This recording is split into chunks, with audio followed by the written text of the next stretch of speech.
যদি এরকম পিঠা বানানোর জন্য আপনাদের ঘরে ছাঁচ না থাকে, তো আপনাদের ঘরে যে কাঁটা চামচগুলো আছে সেগুলো দিয়েও আপনারা এরকম ডিজাইন করে করে পিঠাগুলো বানিয়ে নিতে পারবেন। অনেকে আবার খেজুরের কাঁটা দিয়েও পিঠাগুলো বানায় আরও সুন্দর সুন্দর ডিজাইন করে। তো আপনারা যদি আপনাদের ঘরে কোনো ছাঁচ না থাকে, আপনারা কাঁটা চামচ দিয়ে এই পিঠাগুলো এইভাবে বানাইতে পারেন।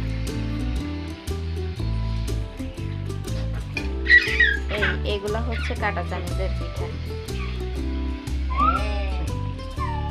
তো এই আমার পিঠাগুলা বানানো শেষ, এখন হচ্ছে এগুলা সিরকায় ভিজানোর পালা।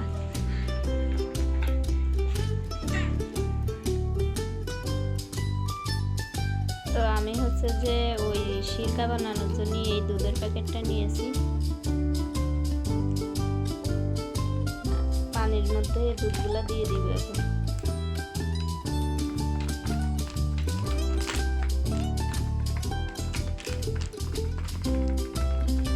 পুরোটা দুধ আমি দিয়ে দিব।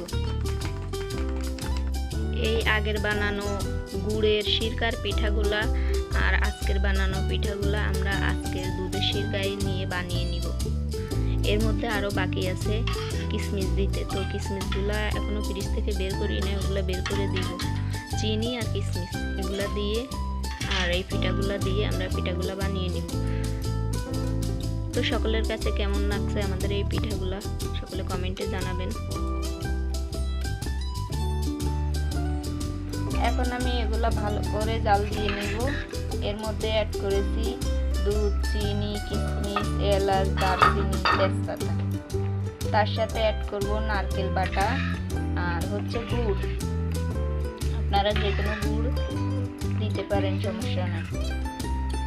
গুড় না থাকলেও চিনি দিতে পারবেন। তো এখন আমি এগুলাকে একটা স্মেল আসার জন্য আমি ঢেকে রাখবো। সবগুলা পিঠা দিয়ে দিয়েছি। এখন পুরা রাত্রের জন্য এই পিঠাগুলা এভাবে রেখে দিব। পুরা রাত্রে এই পিঠার মধ্যে এই দুধের সিরকাগুলা সব ঢুকে যাবে। সকালে এই পিঠাগুলা নরম হয়ে যাবে। তো সকলের কাছে পিঠাগুলা কেমন লাগলো কমেন্টে জানাবেন। আজকের মতো সকলেই এই পর্যন্ত ভালো থাকুন। আসসালামু আলাইকুম।